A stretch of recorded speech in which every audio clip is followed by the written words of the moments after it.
this is the time to get unified.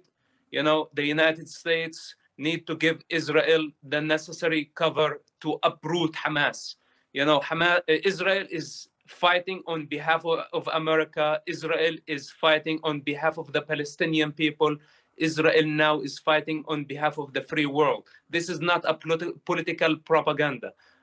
I, as an ex-Hamas member, the son of the founder of Hamas organization, and today as an American citizen, I ask the President of the United States to give Israel the necessary cover, the necessary supply, whatever it takes to uproot Hamas. Otherwise, the next war is going to be deadlier.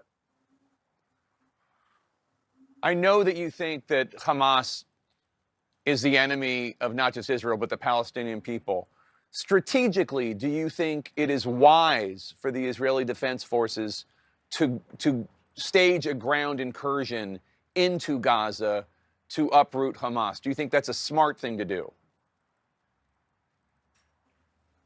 Well, now it's a war time, unfortunately. And this war, Israel did not start. Hamas started this war. And Hamas, in fact, in this equation, blood for money, they start a war every few years. Whenever they want money, they shed children's blood. This is their game. And this has to stop. This have to come to an end. And unfortunately, the price is not going to be cheap. In fact, I feel very sorry for Israel that they have to go into Gaza, where there are booby traps all over the place and tunnels all over the place. I don't know how many Israeli soldiers have to die in order to destroy Hamas. This is the most complicated mission a modern army has in our modern day. Now, what I suggest, to the Israelis, that they wait, they take their time, they collect intelligence.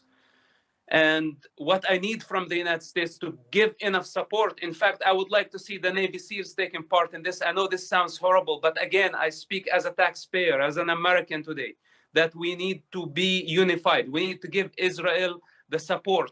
We need to free Palestinians and free Gaza from Hamas ruling.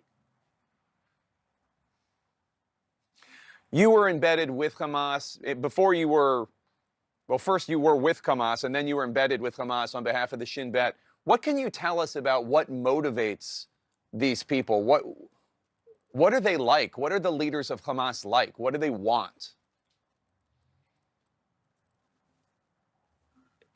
Well, they are a religious movement. And this is what everybody is afraid to say. If Hamas was a political movement, then we can satisfy their political ambition. But Hamas is a religious movement that does not believe in political borders. They want to establish an Islamic state on the rubble of the state of Israel. They want to annihilate the Jewish people and the Jewish state. They want to kill everybody who support Israel, then establish an Islamic state. But this is not the end, because their ambition is global. They want to establish eventually an Islamic state, a global state. So this is what's on their mind. And we know that we cannot satisfy their ambition. And the more power, we give them, the more aggressive they are going to be. Hence, we cannot give Hamas what they want. We cannot give them what they are asking for, whatever it takes. In war, people die. And we need to prepare public. I say that this is an ugly war. Israel did not start it, but Israel will end it. So the United States insists that the aid being provided for civilians in Gaza will not go to Hamas. Do you believe that the aid will not go to Hamas? Do you believe that the aid will only go to the innocent Palestinians? The United States and Europe have been very generous with the Palestinian people, but their leadership steal the money all the time. They steal the aid. So much aid came into Gaza. Hamas used all that aid to build tunnels under the ground. And now look at the chaos they are creating. The aid is great, but not right now. I suggest that we open the border for the Palestinian innocent people, including women, children, and elders, to leave the Gaza Strip or to go into a safe zone. In the meantime, we have to enforce unbreachable siege on Hamas. Otherwise, we are not able to deplete them. They are under the ground. They have hostages. We have to cut power. We cannot give them food. We cannot give them water. And we have to deplete them for long weeks before we can even go in. Otherwise, we cannot win this war against this brutal enemy of humanity.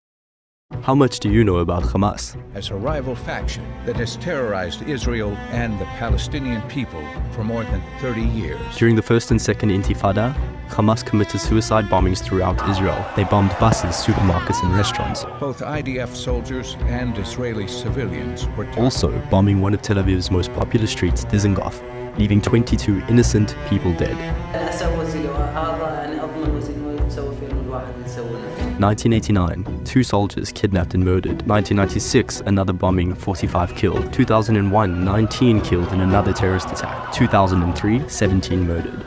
2006, Hamas terrorists abduct Gilad Shalit. 2014, Hamas terrorists dress up as Orthodox Jews, abduct 3 teens, and mercilessly kill them. For the abduction and cold-blooded murder of the young men. During the IDF response, 2 IDF soldiers were abducted.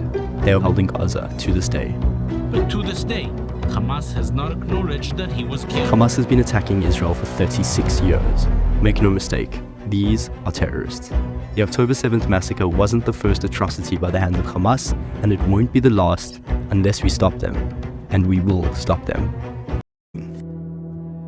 In Arabic, Hamas is an acronym for Islamic Resistance.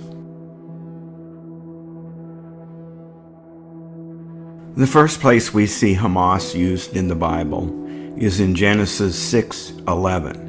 Now the earth was corrupt in God's sight and was full of violence, Hamas. God saw how corrupt the earth had become, for all the people on the earth had corrupted their ways. So God said to Noah, I am going to put an end to all people, for the earth is filled with violence, Hamas, because of them. I am surely going to destroy both them and the earth. Genesis 6:13. We can learn more about Hamas from the prophet Joel. But Egypt will be desolate, Edom a desert waste, because of the violence, Hamas, done to the people of Judah, in whose land they shed innocent blood. Judah will be inhabited forever, and Jerusalem through all generations. Shall I leave their innocent blood unavenged? No, I will not.